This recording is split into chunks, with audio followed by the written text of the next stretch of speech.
Welcome to my review of the latest vampire movie that just hit the cinema screens called Renfield, directed by Chris McKay.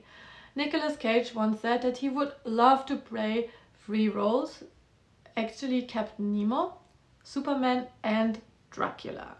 There we go, now he can put the unbearable weight of the massive talent he has into the new interpretation of the legendary vampire count, and it turns out great. So if this film was on your list for the most anticipated movies of this year, just like it was on mine, you won't be disappointed. It holds all the promises. Yet the film is not really about Dracula, it's about a guy called Robert Montague Renfield, like in the title, who is played by another Nicholas that you may also know from The Menu or the series Skins. Exactly, the cute Nicholas Hoult. And just like this film is not the first film in which Nicolas Cage has extra sharp teeth, let's all remember Vampire Kiss, it's also not the first movie in which both Nicholas is starring together. In the film The Weatherman you can see them as father-son duo, and there already they have great chemistry. But back to Renfield. What's his story? So he is trapped in immortality with this narcissistic, bloodthirsty boss, Dracula, and Renfield's job is to bring Dracula new bodies from which then the vampire can drink the blood. Sounds like a stressful job and the work environment is not great, so Renfield joins a support group. And that reminded me of something. Yeah, I know, long time ago, totally different movie and no vampires involved.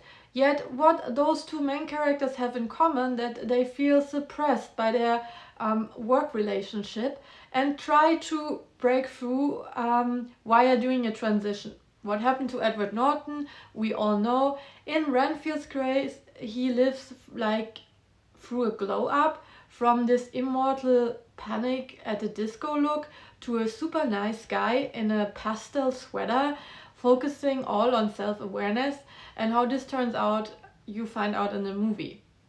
Another similarity is that there are some capitalism critique aspects in it, as the employment is described as deal with the devil, and the concept of more and more blood obviously doesn't benefit the society. But back to the support group setup, I think this functions also as a mirror like of current society's problems, where all those had to deal with drug abuse, violence, financial struggles, loneliness. In this support group, it's all about toxic relationships. I love that guy. Actually, I want to sign up for their meetings. Anyways, so I think like mixing common buzzwords like toxic relationships with some horror and action is kind of a trend nowadays, since 2 more recent films also did this. For example, in Bodies, toxic relationships are discussed as well. And the wish for a more wholesome Zen lifestyle that clashes with action is actually pictured in Bullet Train. And by the way, if you liked Bullet Train's pace and the stunts, you will definitely love Renfield, as the fighting scenes are beautifully choreographed, and yeah, you just need to be ready for a lot of blood and somebody gets ripped off his face. Just not this guy this time, but actually it's great. What else? There exists a completely different storyline though. Next to the vampire toxic work environment, there's also a police officer played by Aquafina that tries to catch a mob consisting of a female businesswoman and her spoiled son. And I mean, if you think like it's not possible that there is a movie in which an actor is like more over the top than Nicolas Cage and it actually works, then this film definitely proves you wrong, since Ben Schwartz, like what he's doing, it's a bit weird, but it's great. I loved it.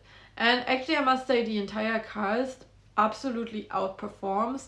and especially the comedian timing between the police officer and Renfield works really great. Those two meet for the first time in this dark bar. I really want to be taken on a date there. I never wanted to go so badly to a vampire bar since From Dusk Till Dawn actually, and it reflects a lot about the overall set design, costumes and look of the film that is definitely very dark and very good. If I just had to name one thing that I didn't like too much about the movie, then it would probably be the lack of death. I mean, the origin story, no, Dracula, written by Bram Stoker, like the classic goth novel, is so much more than about a guy like drinking blood and getting sunburned, obviously. And from him, we already know how intense it is to live the same life until the end of time. Those two gave us a bit more insights into the sexual aspects of the actual story, and all of these gave us a glimpse of the life-sucking darkness of human existence that the vampire myth is actually about. And compared to that, Renfield falls a bit flat. There are some Memento Mori vibe scenes, for example, when he shows a picture from his life hundreds of years ago. It really gives me shivers. And also like the idea that Renfield, who's also a character in the book, who suffers from vampirism, is now in today's world, and the vampirism thing is kind of a modern disease. I really like that. It's just, I would have loved to see more of it. And if you argue now, yeah, it's a horror comedy, it's action, there's not much space for philosophical discussions around immortality, then you're probably right. It's just that there exists a very recent horror comedy about Bram Stoker's Dracula that is even funnier, has amazing blood special effects, and puts the story to a whole nother level. It's called The Boys from County Hell, and if you haven't seen it, please put it on your watch list. But all in all, I really loved Renfield, and I would rate it with 5 stars and a heart actually, since the cinema experience was such a blast and I'm desperate for Renfield number 2. So yeah, I mean, put on your fluffy sweaters, mix a Bloody Mary, enjoy your Sunday off from work and watch Renfield. If you have it seen already, leave a comment how you liked it.